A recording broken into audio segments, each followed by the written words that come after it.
रिटेलर्सच्या अडचणी लक्षात न घेता माधवीपुरी बुच, जे याआधी सेबी चीफ होत्या, त्यांनी असं काही काम केलं की त्यांच्यामुळे रिटेल गुंतवणूकदारांचे ते जाणीवपूर्वक नुकसान करत आहे असं वाटत होते। त्यांच्या काही धोरणांमुळे रिटेल गुंतवणूकदारांचा शेअर मार्केटला घेऊन विश्वासही कमी झाला।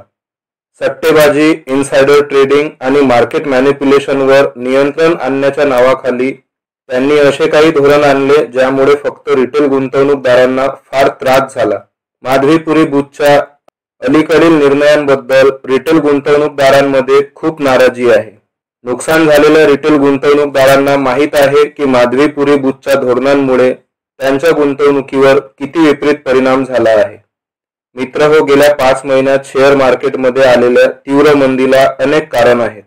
आपल्याकडे सर्वात मोठे कारण याला बनविले गेले की सलग 5 महिन्यापासून विदेशी गुंतवणूकदार भारताच्या शेअर मार्केटमधून विक्री करून पलायन करत आहेत आणि चीनी मार्केटमध्ये इन्व्हेस्टमेंट करण्याला प्राधान्य देत आहेत।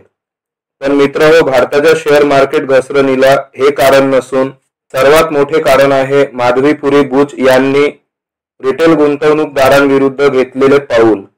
सेबीच्या प्रमुख म्हणून माधवीपुरी बुच यांनी रिटेल गुंतवणूकदारांना तोट्यापासून वाचवण्याच्या नावाखाली शेअर मार्केटवर मनमानी नियम लादले आणि त्यामुळे बहुतेक शेअर्समध्ये 30 ते 70% अनपेक्षित मोठी घसरण झाल्याने रिटेल गुंतवणूकदारांना विनाशाच्या उंबरठ्यावर माधवीपुरी बुचने आणून ठेवले।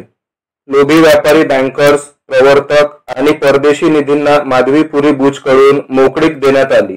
या कार्टेलने गेल्या 1 वर्षात अनेक महागडे IPO लॉन्च करून देशातील लाखो रिटेल गुंतवणूकदारांना लुटले। यामध्ये ओला, स्विगी, वन मोबिक्विक सारख्या अनेक तोट्यात चालणाऱ्या कंपन्यांचा समावेश आहे। गेल्या 1 वर्षात किमान 340 कंपन्यांचे IPO आणून शेअर मार्केटमधून 2.20 ट्रिलियन रुपये उभारण्यात आले। सेबी प्रमुख माधवीपुरी बुच आणि इतर अधिकाऱ्यांच्या परवानगीने ही सगळी उघड लूट झाली आणि त्यात फसले फक्त रिटेल गुंतवणूकदार। मिळून मिसळून केलेला हा खूप मोठा कांड आहे, पण तरीही दुर्दैवाने या गंभीर मुद्द्यावर सर्वजण गप्प आहेत आणि लक्ष वेधून घेत आहेत फक्त विदेशी गुंतवणूकदारांच्या पलायनावर, जे सत्य नाही। ट्रेडर्ससाठीही प्रवेश महाग केला, त्यामुळे इंट्राडे ट्रेडर्स आणि ऑप्शन ट्रेडर्सना मोठा फटका बसला, कारण कमी कॅपिटल्समध्ये ट्रेड करणे कठीण झाले। यामुळे अनेक छोट्या ट्रेडर्सना आणि ऑप्शन सेलर्सना शेअर बाजारातून बाहेर पडण्यास भाग पाडले गेले। या सगळ्यांचा फायदा कुणाला झाला? तर या सगळ्यांचा फायदा झाला मोठ्या फंड्स आणि संस्थात्मक गुंतवणूकदारांना, म्हणजे FIIs आणि DIIs ला, कारण त्यांच्याकडे खूप मोठा कॅपिटल असतो।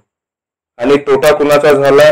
तर तो झाला छोट्या रिटेल ट्रेडर्सचा, जे ऑप्शन आणि इंट्राडे ट्रेडिंगद्वारे नियमित नफा कमवत होते।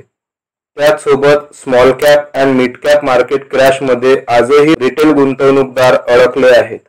देशातील रिटेल गुंतवणूकदारांच्या हिताच्या किमतीवर परदेशी निधीला फायदा देण्यासाठी काम करणाऱ्या माधवीपुरी बुच यांना खूप मोठे संरक्षणही आहे। त्यांच्या पारदर्शितेवर खूप वेळा मोठे प्रश्नचिन्हही उपस्थित केले गेले, पण ते सगळे धुडकावण्यात आले।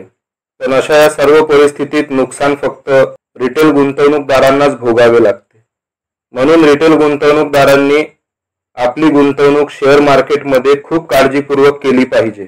चांगल्या फंडामेंटल्स आणि चांगल्या कंपन्यांमध्ये, कोणत्याही कंपन्यात आणि कमजोर फंडामेंटल्स असलेल्या कंपन्यात गुंतवणूक करू नये। चला तर मग मंडळी, भेटूयात पुढच्या व्हिडिओत। पण त्याआधी चॅनलला जर पहिल्यांदा भेट दिली असेल तर चॅनलला सबस्क्राईब करून बेल आयकॉनवर प्रेस करून ऑलवर क्लिक करा, म्हणजे आमच्या सर्वच नवीन व्हिडिओची नोटिफिकेशन तुम्हाला सर्वात आधी मिळेल।